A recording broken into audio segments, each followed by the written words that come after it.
जय हिंद प्यारे दोस्तों। मैं प्रकाश अवस्थी कानपुर वाला। प्यारे दोस्तों, आज फिर हम लोग पढ़ेंगे एक सेट जो कि आरआरबी जेई 2024 का है। सेट नंबर 8 है, 18/12/2024, शिफ्ट नंबर 2 है।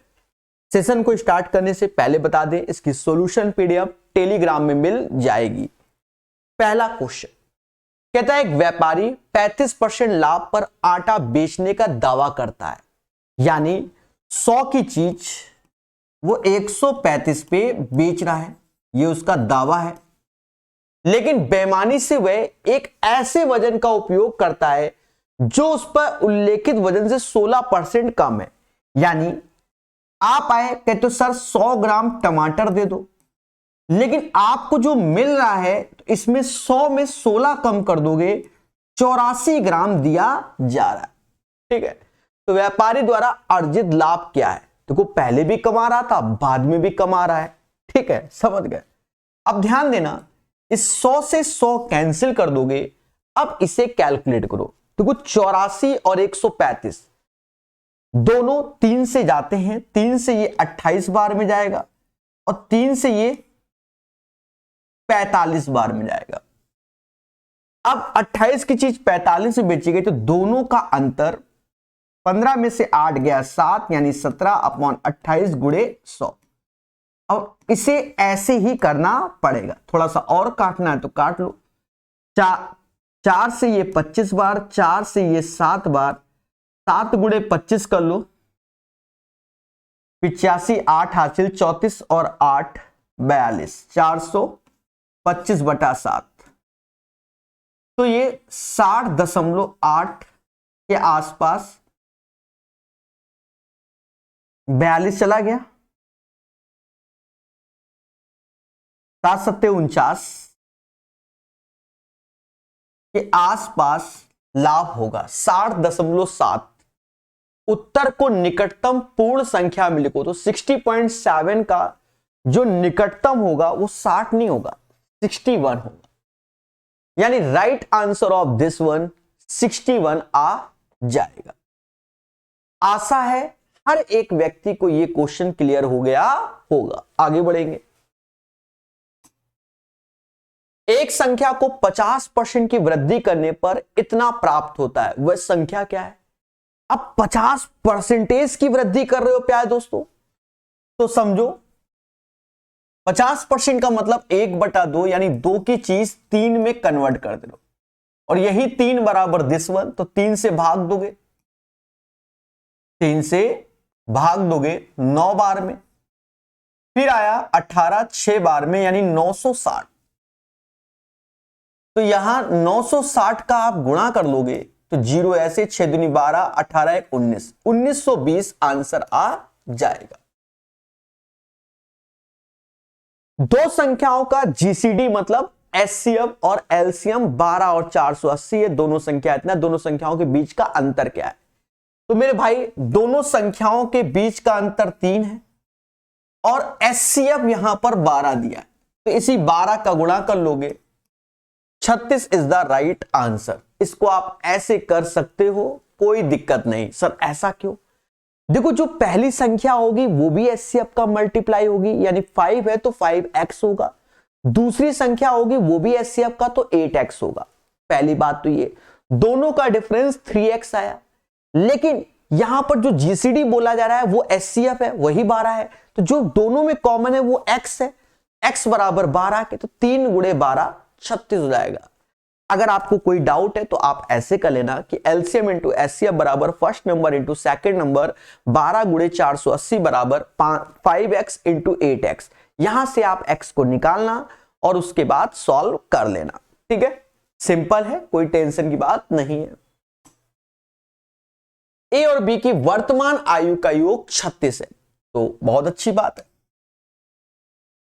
4 वर्ष पहले ए की आयु बी की आयु से 3 गुना थी, तो हम लोग 4 वर्ष पहले जाएंगे। ए की आयु बी की आयु की 3 गुना, यानी 3:1 हो जाएगी।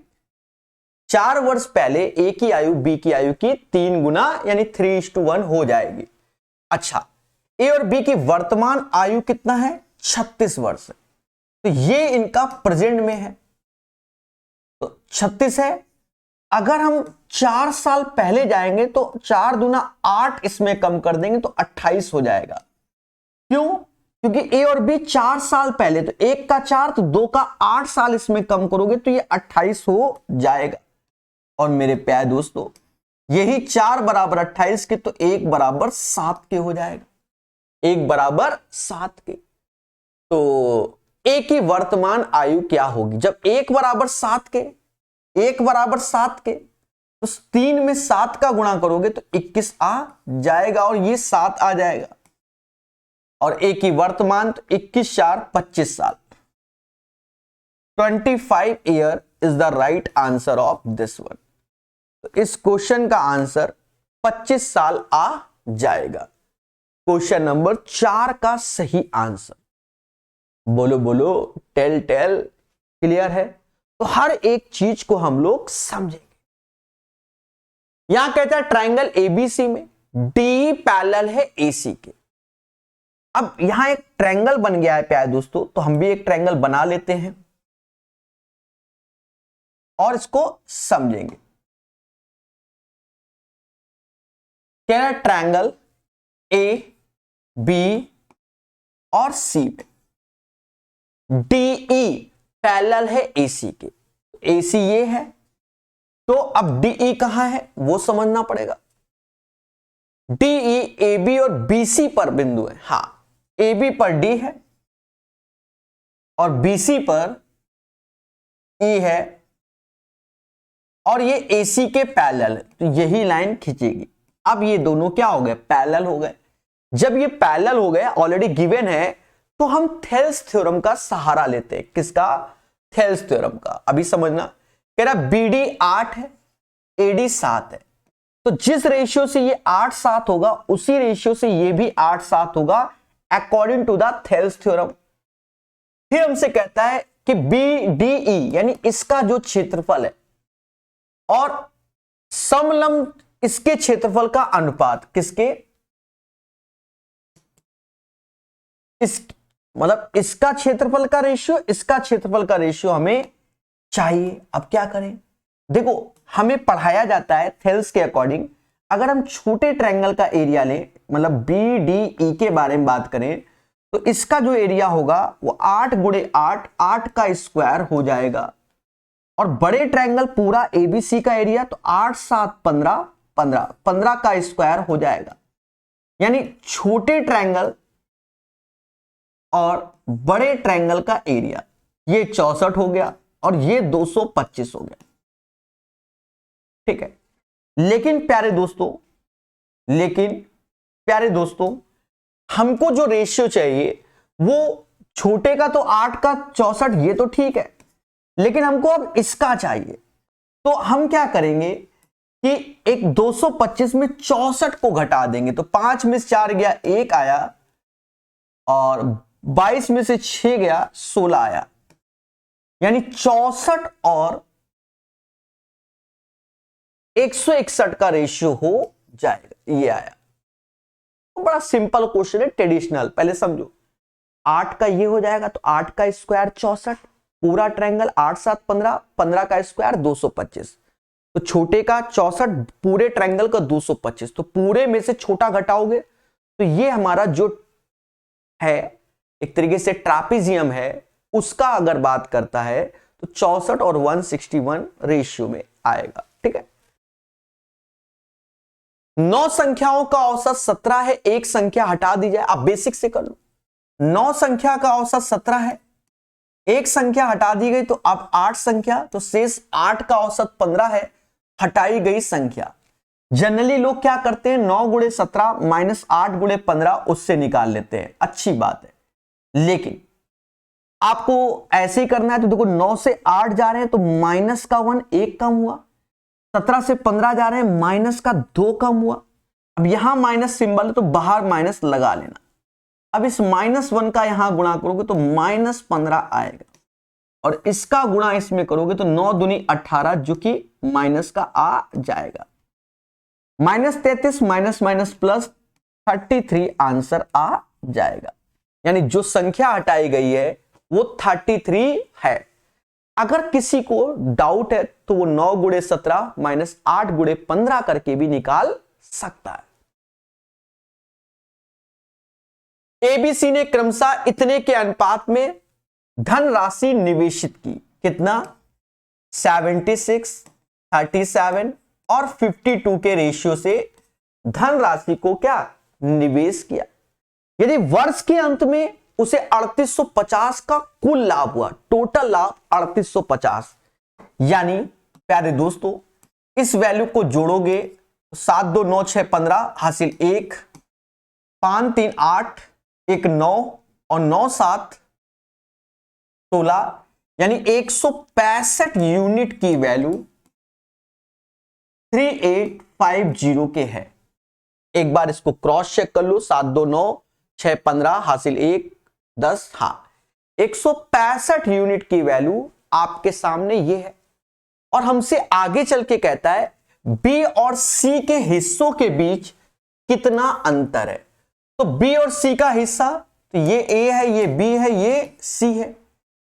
बी और सी के हिस्सों के बीच कितना अंतर है, तो 12 में से 7 गया, 5 आया और ये 15 का डिफरेंस है, यानी हमें 15 यूनिट का मान चाहिए। बहुत पेशेंस आपके अंदर होना चाहिए। 165 में 11 का भाग दोगे तो 15 आ जाएगा, क्योंकि 15 गुणे 11 165। तो यहां पर भी आप 11 का भाग दोगे तो 3 33 फिर 5 और 0, 350 इज द राइट आंसर। 350 इस क्वेश्चन का सही आंसर हो जाएगा। फर्नीचर की 3 वस्तुओं का औसत मूल्य इतना है, उनका रेशियो ट्रेडिशनल हो गया, बार बार सेटों में आ रहा है, 3 5 7 ऐसे, तो ये 15 यूनिट हो गया प्यारे दोस्तों। और जो इसका प्राइस है वो 16,830 है, लेकिन ये जो वैल्यू है वो औसत है, तो आपको यहां पर 3 का मल्टीप्लाई भी करना पड़ेगा। फिर हमसे कहता है यदि उनके मूल्यों का अनुपात सबसे सस्ती, आरपीएफ एसआई में सबसे महंगी पूछा गया, यहां सस्ती, तो ये 3 है, तो हमें यहां 3 लाना है, तो 5 से भाग दोगे, यहां पर भी 5 से भाग दोगे, ये आएगा। देखो 5 से भाग दोगे तो 3 बार में ऐसे, 5 3 15 ऐसे, 5 से भाग दिया 16 18 15 3 33, तो फिर 6 बार में, और 6 पंचे 30, फिर 30, तो ये आएगा। और 3 का गुणा कर लो, 36 18 हासिल 1, 18 2 20 हासिल 2, 99 और 2 नहीं, हाँ 1 सेकेंड 36 18 हासिल 1 होगा ना, 36 18 हासिल 1, 18 1 19, 99 और 100, ये आएगा। 10098 is the right answer of this one. ठीक है, आसान क्वेश्चन। नीरज, विद्या और मोहन के बीच 546 सेवों को 1/6, 1/2, 1/3 के अनुपात में वितरित करना है। तो देखो इनका हमें एलसीएम लेना है, 6 2 3 का एलसीएम 6, तो वो 6 ले लिया। अब 6 में अगर हम 6 से भाग देंगे तो 1 बार में, 2 से भाग देंगे 3 बार में, और 3 में भाग देंगे 6 में तो 2 बार में। समझ गए? 6 में 6 का भाग 1, 6 में 2 का भाग 3, 6 में 3 का भाग तो 2 आएगा, बस हो गया। अब ये टोटल 6 है, हमसे कह रहा है मोहन को कितने सेब मिलेंगे, तो टोटल 6 बराबर 5 4 6 के, और मोहन को 2 मिलेंगे, तो 2 का मान हमें चाहिए। दोस्तों अगर हम इसमें 3 का भाग देंगे तो 2 आएगा, 3 का भाग यहां पर भी दे दोगे तो 18 18 और ये 2 आ जाएगा, यानी 182 is the right answer of this one, question number 9 का आंसर। आगे बढ़ेंगे, निम्नलिखित का मान ज्ञात कीजिए। बड़ा सिंपल सरल होता है। देखो 2.38 पर बार और डिवीजन 0.54 पे। अब समझना, जितने पे छतरी उतने 9, दशमलव के बाद 2 डिजिट तो यहां 0, सारे सिंबल हटा लो, वो पार्ट घटाओ जिसमें छतरी ना हो। सेम एज इट इज यहां पर भी, जितने पे छतरी उतने 9, दशमलव के बाद 2 डिजिट तो एक 0 लगाओ, सारे सिंबल हटा दो, वो घटाओ जिसमें छतरी ना हो। तो अब ये देखो क्वेश्चन अपने आप आसान हो गया, ये फर्जी हो गया। 8 में से 3 गया, 5 आया, यानी यहां 215 और नीचे 49 आ जाएगा। ऊपर वाली वैल्यू 7 का मल्टीपल नहीं, इसलिए भाग देंगे, तो भाग देंगे तो यही आएगा, क्योंकि इसी के नीचे 49 है और किसी के नीचे नहीं है। भाई 49 या तो 7 का मल्टीपल बनेगा। अब ये क्या लिखा है, तो ये लिखा है कि 4 सही 19/49, क्योंकि 49 चौका 196 होता है, तो 19 एक्स्ट्रा हो गया, तो 4 इज इक्वल मतलब 4:19/49। क्लियर है? चलिए, यदि 3210 मीटर लंबी एक रेलगाड़ी किसी खंबे को 160 सेकंड में पार करती है, जब कोई ट्रेन किसी पोल को क्रॉस करती है तो अपनी लेंथ को क्रॉस करती है, यानी 160 सेकंड में 3210 मीटर ट्रेन चलेगी। फिर कहता है 150 मीटर लंबे प्लेटफॉर्म को पार करने में लिया गया समय, जब कोई ट्रेन किसी प्लेटफॉर्म, ब्रिज, टर्नल को तो अपनी लेंथ के साथ साथ उसकी भी लेंथ को, यानी 3250 में अब आपको 150 जोड़ना है, तो 0 ऐसे आएगा, 5 1 6 ऐसे आएगा, 32 और 1 33 आ जाएगा, 3360। अब यहां पर आपको बस कैलकुलेट कि 160 सेकंड बराबर दिस वन, तो दिस बराबर किस वन। तो मोटा मोटा आप देखो कि इसमें 30 से भाग देने पर 0 से 0 गया और इससे भाग तो 160 आ रहा है। सिमिलरली यहां पर भी 30 से भाग दोगे, 0 0 गया, अब ये 112 आ जाएगा, यानी राइट आंसर 11 का 112 हो जाएगा। है ना आसान? ठीक है, चलिए आगे बढ़ेंगे और सीखेंगे। एक ठोस अर्धगोले का संपूर्ण पृष्ठ, देखो अर्धगोले का संपूर्ण पृष्ठ होता है 3πr²। हेमीस्फीयर बोला जाता है। देखो स्फीयर का जो curve surface area, total surface area, both are same 4πr², 4πr²। लेकिन जब हम हेमीस्फीयर की बात करते हैं तो उसका कर्व सरफेस एरिया 2πr² और टोटल सरफेस एरिया 3πr² होता है। ठीक है, पहली बात तो ये। अब यहीं पर हम लोग चीजों को समझेंगे। तो इसका क्षेत्रफल 191 हमें गिवन है, 3 ऐसे, पाई का मान 22/7 ऐसे, और r² जो कि 191 के। मेरे दोस्त 11 से हम भाग देंगे तो 2 बार में जाएगा, और 11 से यहां भाग दोगे तो ये 1 बार में ऐसे नहीं जाता, खत्म बात, नहीं जाता, 11 से जाता ही नहीं, तो मुद्दा खत्म। बाकी फिर 3 से भी नहीं जा रहा है, यहां गुणा करो, 7 ऐसे, 9 7 63, 6 हासिल, और 7 6 13, और नीचे 66 आ जाएगा, और r² का मान है तो ये रूट में हो जाएगा, यानी r बराबर रूट के अंदर ये वैल्यू हो जाएगी। 12 का आंसर आपके सामने।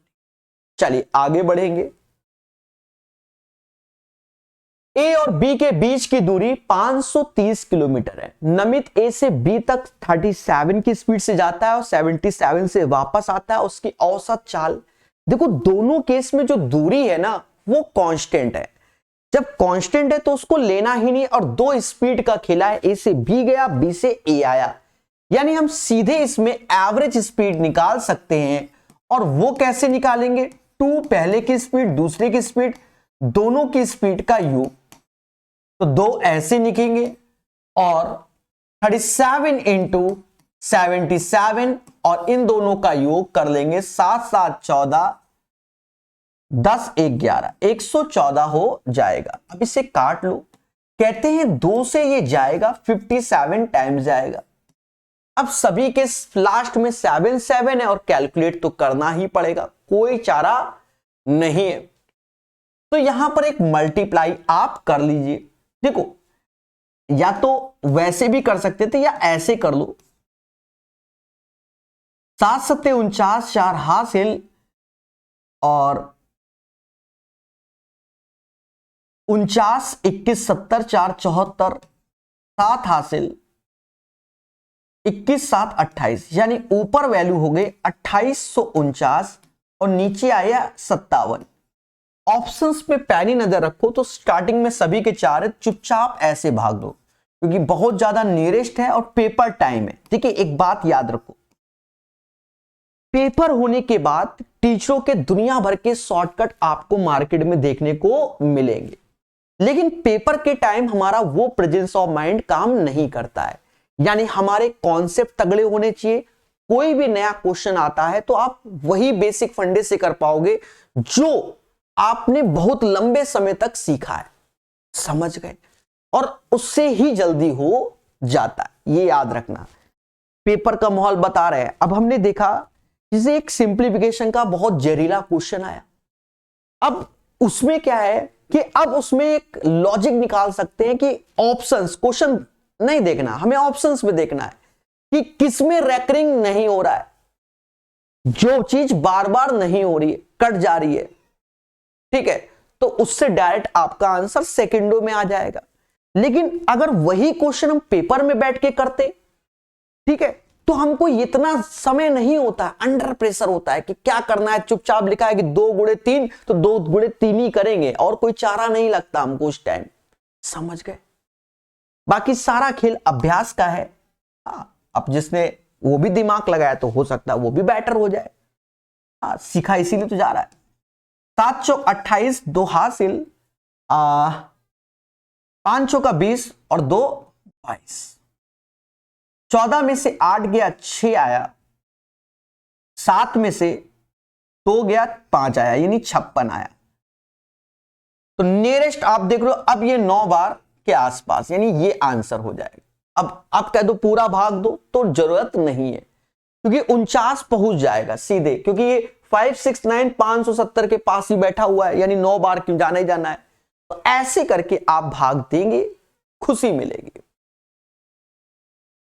अब ये क्वेश्चन भर भर के पढ़ाया है मैंने कि इफ θ1 प्लस θ2 का सम अगर 90 डिग्री है तो साइन स्क्वायर θ1 और साइन स्क्वायर θ2 1 हो जाता है, यानी इन दो एंगल का सम अगर 90 होता है।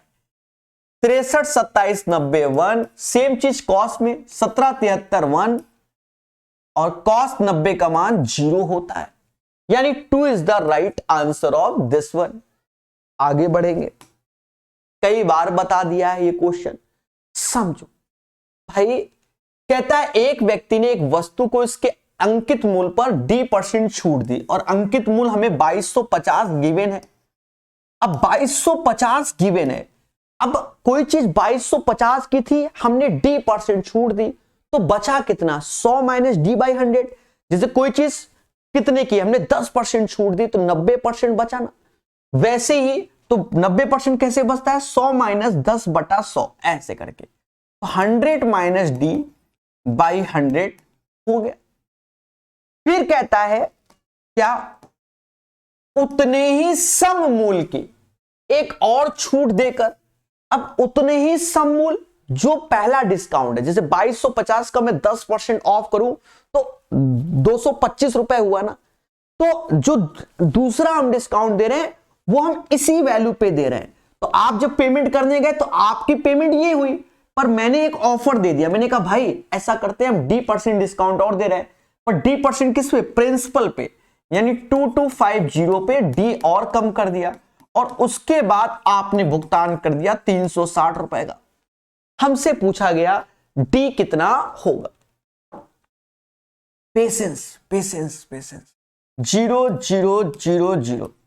जैसा लग रहा है कि 45 से ये 5 बार में जाएगा, 45 से ये 5 बार में जाएगा और 45 से ये जाता है 8 बार में, बस हो गया।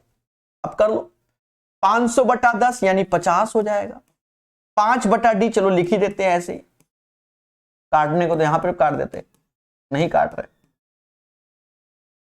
50 में 8 गया 42, ये वैल्यू उधर गई तो 5 5 10, 10/10D, तो समझदार है, डी का मान 42 आ जाएगा। ये एक प्रॉपर तरीका है, ठीक है। इसका शॉर्टकट भी मार्केट में लोगों ने निकाल रखा है, ठीक है। लेकिन पेपर टाइम ये वन ऑफ द बेस्ट पड़ेगा, कैलकुलेशन से दिमाग से नहीं काम करता उतना। तो 15 का आंसर आप लोग समझ गए होंगे। यदि इतने का मीन प्रोपोर्शनल बोला गया है, माध्य अनुपाती, ठीक है, जैसे mean proportional, third proportional, fourth proportional, duplicate ratio, सब डुप्लीकेट रेशियो, ये सब मालूम होना चाहिए। तो 2 नंबर का mean proportional under root A B यानी P इंटू 125 होगा, जो कि 100 के बराबर। तो P इंटू 125 स्क्वायर कर लोगे तो 100 गुणे 100, 100 गुणे 100। आप अच्छे से जानते हो 1000 में 125 से भाग देंगे तो 8 बार में, तो यहां पर 80 आ जाएगा। 10,000 है ना, तो 80 आ जाएगा। तो P का मान 80 हो जाएगा। 16 का राइट आंसर 80 आएगा। 3 कंपनियों के सायरन शुरू में एक साथ बजते हैं, यहां मुद्दा है, यानी स्टार्टिंग में जो सायरन है वो एक साथ बज गए हैं, तो वो एक हम काउंट करेंगे, समझ गए ना, वो हम एक काउंट करेंगे, क्योंकि स्टार्टिंग में, फिर उसके बाद 12 मिनट, 16 मिनट, 20 मिनट के अंतराल में बजते हैं। तो इसका हमें एलसीएम लेना होता है। 12, 16, 20 का एलसीएम, देखो 16, 20 का एलसीएम 80 होता है। अगर हम 12 को शामिल करेंगे तो 80 में 3 का गुणा करना पड़ेगा, 240, यानी 240 मिनट एलसीएम, जो कि 60 से भाग देंगे 4 घंटा होगा। कितना? 4 घंटा। फिर हमसे कहता है पहली बार एक साथ बजने के समय से, मतलब एक साथ बज गया, उसके बाद 16 घंटे 12 मिनट की अवधि में वे कितनी बार। तो एक बार हटा दो, 16 घंटा और 12 मिनट बटा 4 घंटा, तो 4 बार जाएगा। ये तो अब आगे का 12 मिनट है, क्योंकि पूरा तो 4 घंटा नहीं है, तो 4 बार ये। लेकिन एक बार स्टार्टिंग में साथ में बजा, और वो दोनों बार बताया उसने कि ये चीज, तो 5 बार आंसर आएगा। तो कुछ लोग 4 बार सोच रहे होंगे, तो वो गलत है। 5 bar is the right answer of this one. सोचना ही नहीं है, ठीक है। 2 बार बताया, पहले भी कहता है, फिर कह रहा है बजने के बाद, फिर वह कितनी बार एक साथ बजेंगे, ठीक है। How many times will they sound simultaneously, ठीक है, तो काउंट होता है। फर्जी क्वेश्चन, 2 आंसर पता नहीं क्यों दिए हुए। समझो, मैं कोई काम 2 घंटे में करता हूं, आप 51 घंटे में, लेकिन आप एक ऐसे मित्र को लाए जो काम नहीं करता, वो 51 घंटे में बर्बाद करता है। यानी आपने 51 घंटे में किया और आपके मित्र ने 51 घंटे में बर्बाद कर दिया, तो वो तो मुद्दा ही खत्म, काम मैं ही कर रहा हूं 2 घंटे। आंसर, फिर भी आपको कलम चलाना है, तो ए किसी काम को 2 घंटे में, बी उसी काम को 51 घंटे में, लेकिन सी 51 घंटे में काम को बिगाड़ रहा है। HW कर लेना, ठीक है। अरे मेरे देवताओं, 102 ऐसे आएगा, 51 ऐसे आएगा, ठीक है। यहां प्लस का 2, यहां माइनस का 2, तो ये दोनों खत्म। अब 51 से भाग दोगे 2 घंटा, ठीक है। अब तो आ गया ना। एक दुकानदार किसी वस्तु को 740 में खरीदता है और 30% के लाभ पर लाभ प्राप्त करने के लिए उसे कितने पे।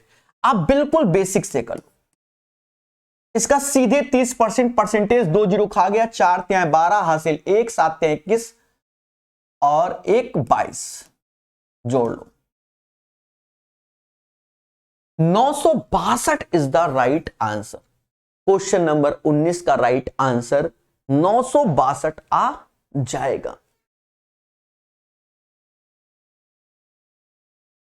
एक प्यारा और सुंदर क्वेश्चन है प्यारे दोस्तों आपके सामने। कहता है निम्नलिखित रैखिक समीकरण को हल कीजिए। अब ऐसे क्वेश्चन में क्या कि आपको डेटा, या तो 3 इक्वेशन 3 वेरिएबल सॉल्व करो, या डेटा रखकर करो। तो पहले हम किसमें, पहली इक्वेशन में ही करेंगे। पहला रखा -6 दूनी 12, ये रखा तो माइनस माइनस प्लस 14/3, ये रखा तो प्लस का 1/3। बोलो हाँ। निगाहों को बहुत अच्छे से रखो। अब यहां देखो प्लस का 8 आ रहा है, यहां नहीं आएगा क्योंकि ये प्लस का 5 हो जाएगा, 5 और -12, तो 8 कभी नहीं बन पाएगा, यानी पहला गलत है।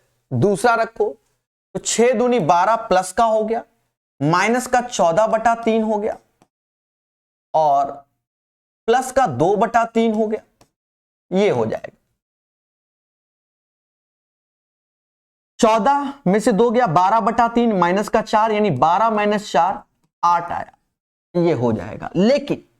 लेकिन कभी ट्रस्ट ना करना, ये तो हो गया। अब इन दोनों इक्वेशन को भी चेक करना। देखो आजकल क्या है कि अगर आपने ट्रस्ट कर लिया कि बी सेटिस्फाई कर रहा है, पहले बात सुनो, आता हुआ क्वेश्चन गलत कराओगे, वो बात अलग है कि आंसर शायद बी ही है इसमें, ठीक है, फिर भी आपको क्रॉस चेक करना चाहिए।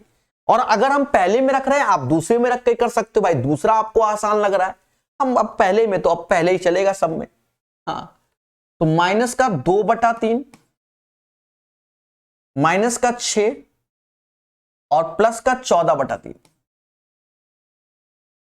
तो माइनस का 2/3 प्लस का 14/3 माइनस का 12/3, 4 आएगा, 6 कभी 8 नहीं आएगा, ये रखेंगे तो 4/3 हो जाएगा, माइनस माइनस प्लस का 6 हो जाएगा और प्लस का 14/3,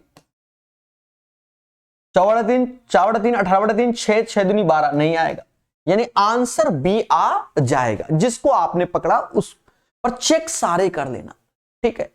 हाँ याद रहे, वरना आता हुआ क्वेश्चन गलत करके आओगे तब पछतावा होता है। यहां कहता है निम्नलिखित का सरलतम रूप ज्ञात करो। देखो 4 पावर में से 9 पावर गया, 5 वो भी निगेटिव, वो भी इसमें खत्म बात, ठीक है, समझ गए ना। और किसी को चेक ही नहीं करना जब 1 मिल गया। कुछ विद्यार्थियों की आयु इतनी है, विद्यार्थियों के माध्यक यानी मीडियन निकालो।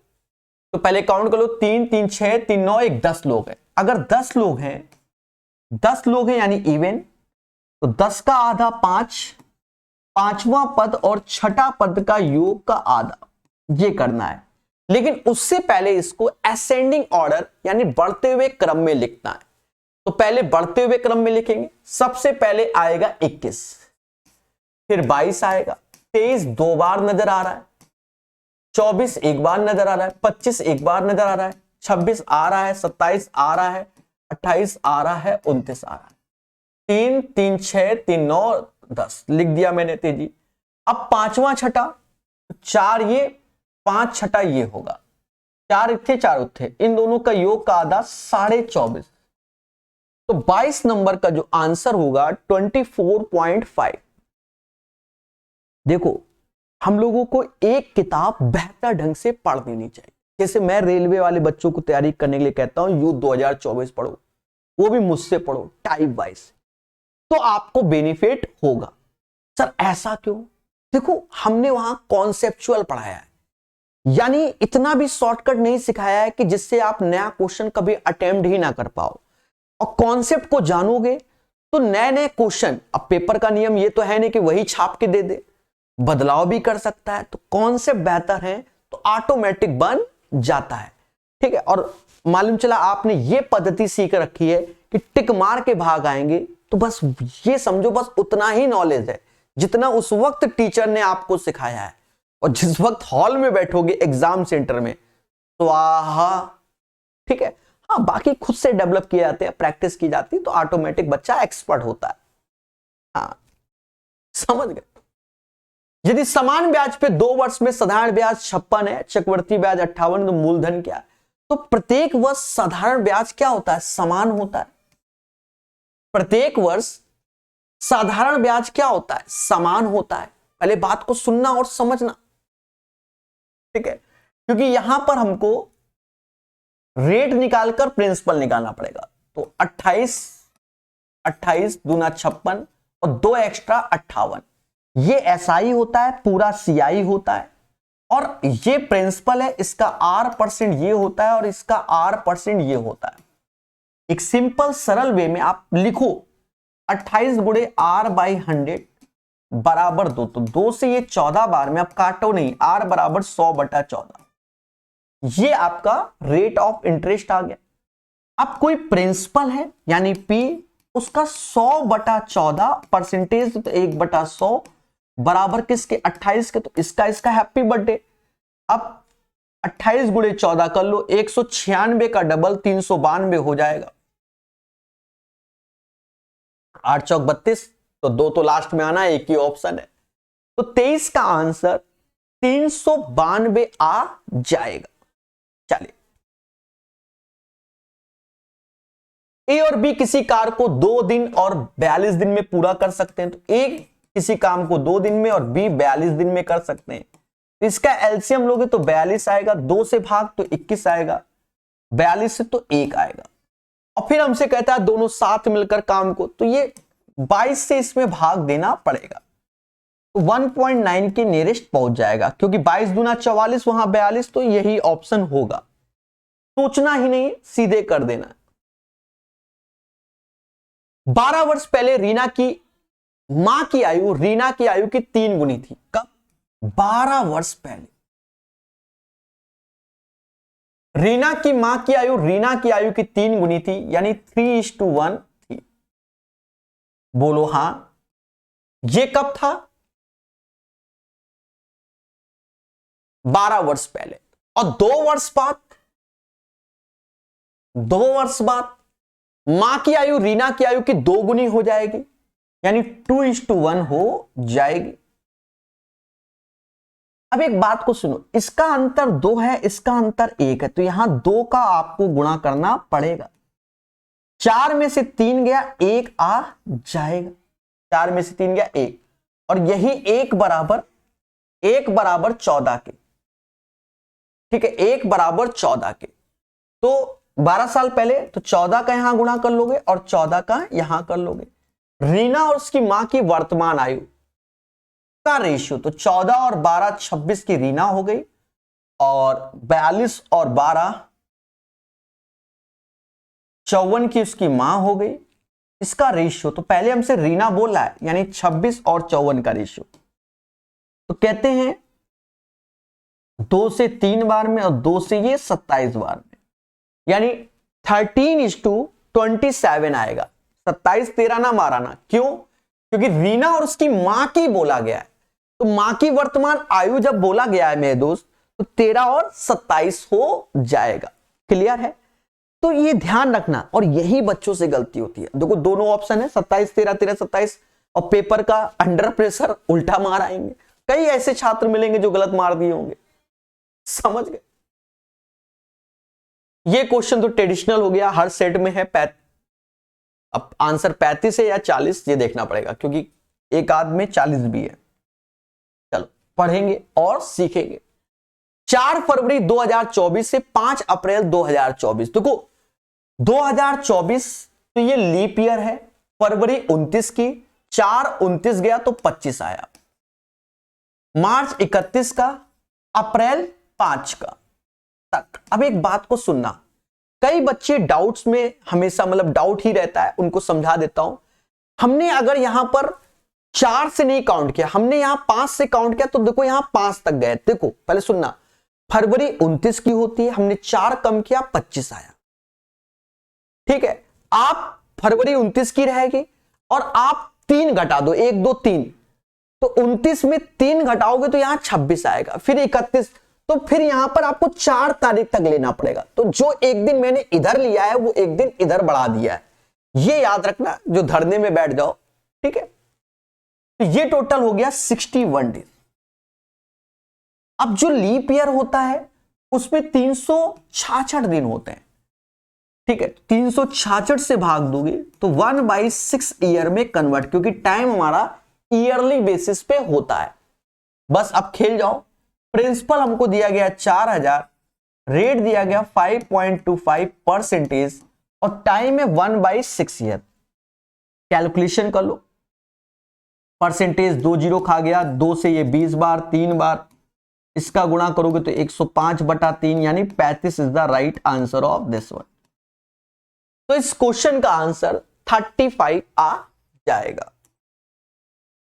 2 समपूरक कोणों में से बड़े कोण का माप छोटे कोण से 22 डिग्री अधिक है। अब समपूरक का मतलब सप्लीमेंट्री होता है। सप्लीमेंट्री, और हमसे क्या छोटा पूछ रहा है ना, तो छोटे कोण को थीटा मानो, बड़े कोण को 180 माइनस थीटा मानो, कोई दिक्कत नहीं, क्योंकि थीटा का मान निकल आएगा, वही आंसर हो जाएगा। अब सुनना, देखो एक तो सम पूरा, तो दोनों का सम 180। अब कह रहा है छोटे कोण की माप से 22 डिग्री अधिक है, कौन, बड़ा वाला, तो 180 माइनस थीटा छोटे कोण के माप से 22 डिग्री अधिक है, तो इसमें 22 जोड़ दो तब ये बराबर होंगे, तो 2 थीटा 180 में 22 घटा दो, 2 थीटा के 10 में से 8, 17 में से 158 बराबर 2 थीटा के, तो थीटा का मान निकाल लो, 79 हो जाएगा, है ना आसान।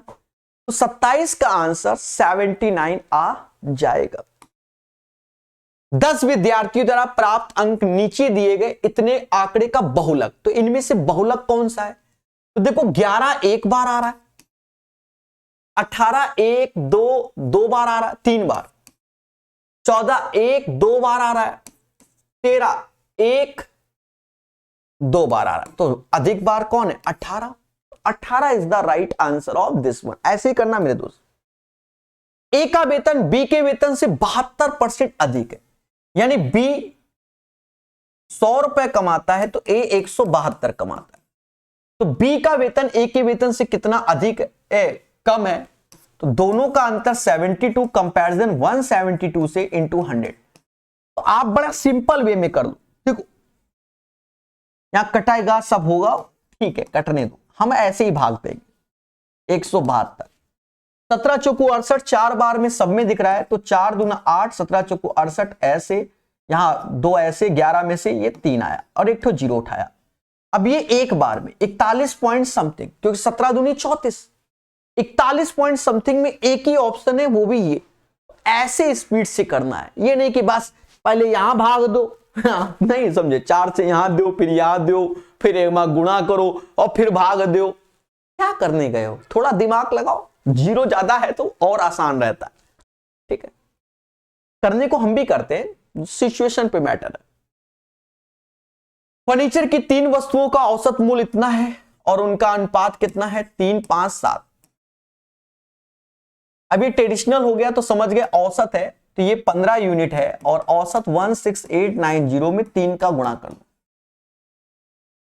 हमसे कहता है सबसे सस्ती वैल्यू, सस्ती यानी 3 वाली, तो यहां 5 से भाग दोगे और यहां 5 से भाग दोगे, तो ये आ जाएगा 10,134, 5 से भाग दो, 5 त्याय 15, फिर 5 त्याय 15, 5 त्याय 15, अब ये 39 तो 7 बार में, और फिर 40 8 बार में, 8 त्रिका 24, 2 हासिल 21, 2 23, 1 हासिल 99, 23 2 हासिल 99 और 1 101, ठीक है।